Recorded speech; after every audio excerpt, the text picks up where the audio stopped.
नमस्कार।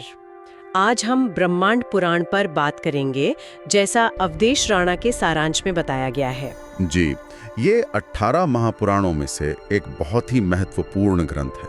हाँ, इसमें सृष्टि से लेकर मोक्ष तक सब कुछ शामिल है। बिल्कुल, ये सिर्फ कहानियां नहीं है, बल्कि इसमें दर्शन है, ज्योतिष है, खगोल विज्ञान है, एक पूरी दृष्टि है। तो चलिए इसी ज्ञान यात्रा पर निकलते हैं।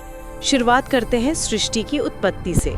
कहाँ से शुरू हुआ ये सब? देखिए, पुराण के अनुसार शुरुआत हुई निराकार पर ब्रह्म से। निराकार मतलब जिनका कोई रूप नहीं। हाँ, एक परम चेतना कह सकते हैं, शाश्वत, जिससे सब कुछ प्रकट हुआ। और फिर ब्रह्मा जी आए। जी, उसी पर ब्रह्म से ब्रह्मा जी प्रकट हुए, जिन्हें हम सृष्टि का रचयिता मानते हैं। और उन्होंने क्या क्या रचा? पंचभूत, लोक। हाँ, सबसे पहले पंचभूत, पृथ्वी, जल, अग्नि, वायु, आकाश। फिर उन्होंने 14 लोगों की रचना की, देवता, ऋषि, मनुष्य, असुर, सब। ये तो एक बहुत बड़ा मतलब विशाल ढांचा है। जी हाँ, एक पूरा ब्रह्मांडीय ढांचा। अच्छा, ये तो हुई रचना की बात। लेकिन फिर आता है समय का चक्र, युगों का। ये मुझे हमेशा बड़ा दिलचस्प लगता है। हाँ, ये हमारी आजकल की सीधी रेखा वाली सोच से काफी अलग है। बिल्कुल, 4 युग है ना? सतयुग, सतयुग, त्रेता, द्वापर और कलयुग। और इनमें क्या होता है? धर्म कम होता जाता है। सही कहा। ये एक चक्र है। सतयुग में धर्म अपने चरम पर होता है, 100%। और फिर त्रेता में थोड़ा कम, द्वापर में और कम, और कलयुग तक आते आते काफी घट जाता है। कलयुग के लक्षण क्या बताए गए? अधर्म का बढ़ना, भ्रष्टाचार, लोग मतलब भौतिक चीजों के पीछे ज्यादा भागते हैं, धन को ही सब कुछ मानते हैं। ये तो आजकल दिखता भी है काफी कुछ। हाँ, कह सकते हैं। लेकिन बात यहीं खत्म नहीं होती। अच्छा, पुराण कहता है कि कलयुग के अंत में कल की अवतार आएंगे। और वो क्या करेंगे? वो अधर्म का नाश करके फिर से धर्म की स्थापना करेंगे और सतयुग दोबारा शुरू होगा। तो ये एक निरंतर चलने वाला चक्र है। सृष्टि, फिर एक तरह का प्रलय, और फिर नई सृष्टि। बिल्कुल, और इसी व्यवस्था को बनाए रखने में त्रिदेवों की भूमिका है। ब्रह्मा, विष्णु, महेश। जी, ब्रह्मा रचते हैं, विष्णु पालन करते हैं। उनके अवतारों की कथाएं तो बहुत प्रसिद्ध है। राम, कृष्ण। हाँ, वो धर्म की स्थापना के लिए ही आते हैं। और शिव, वो संहारक हैं। संहार मतलब विनाश। विनाश भी, और नए सृजन के लिए जगह बनाना भी। वो पुराने को मिटाते हैं ताकि नया आ सके। ये संतुलन बनाते हैं। सही। ये सिर्फ देवता नहीं, बल्कि ब्रह्मांडीय शक्तियों के प्रतीक हैं। इसी में ज्योतिष का भी जिक्र है, ग्रहों का। रावण वाली एक कहानी बताई थी अवधेश राणा ने। हाँ, वो एक रोचक कथा है। नवग्रहों का प्रभाव तो पुराण मानता ही है। क्या थी वो कहानी? कहानी ये है कि रावण चाहता था कि उसका बेटा मेघनाद अपराजय हो। अच्छा।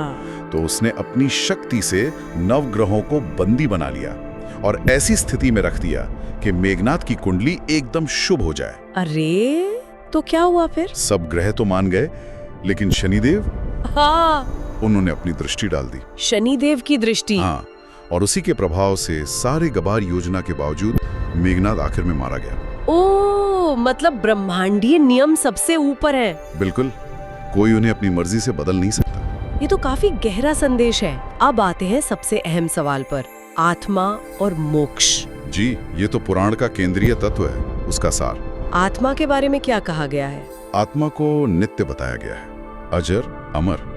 वो कभी पैदा नहीं होती, कभी मरती नहीं। और शरीर? शरीर नाशवान है, वो बदलता रहता है, खत्म हो जाता है। आत्मा वही रहती है। और मोक्ष क्या है फिर? मोक्ष मतलब इस जन्म मृत्यु के चक्र से बाहर निकल जाना, आवागमन से मुक्ति। यही जीवन का असली लक्ष्य है। हाँ, पुराणों के अनुसार यही परम लक्ष्य है। और ये मिलता कैसे है? मोक्ष का रास्ता क्या है? कई रास्ते बताए हैं। धर्म का पालन करना, ईश्वर में पूरी श्रद्धा भक्ति रखना। तपस्या भी?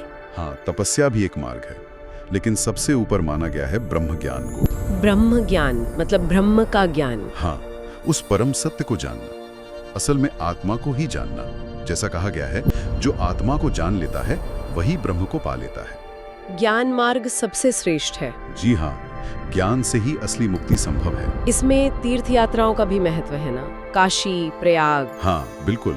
तीर्थ यात्रा पापों को धोने और मन को शुद्ध करने में सहायक मानी जाती है, जो मुक्ति की ओर ले जाता है।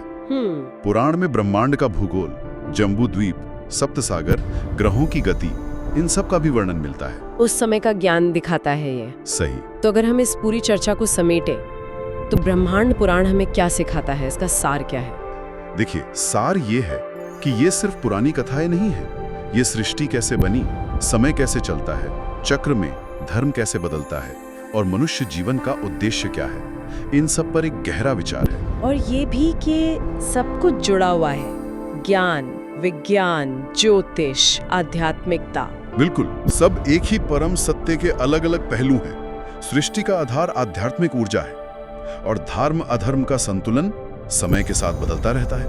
ये बात सोचने वाली है कि समय का ये चक्रीय नजरिया हमारी आजकल की सीधी रेखा वाली प्रगति की सोच से कितना अलग है। सही कहा। और शायद यही विचार हम अपने श्रोताओं के लिए छोड़ सकते हैं। क्या? कि क्या समय और धर्म का ये प्राचीन चक्रीय दृष्टिकोण हमें अपने जीवन को, अपने समय को एक अलग तरह से देखने में मदद कर सकता है? इस पर जरूर सोचिए।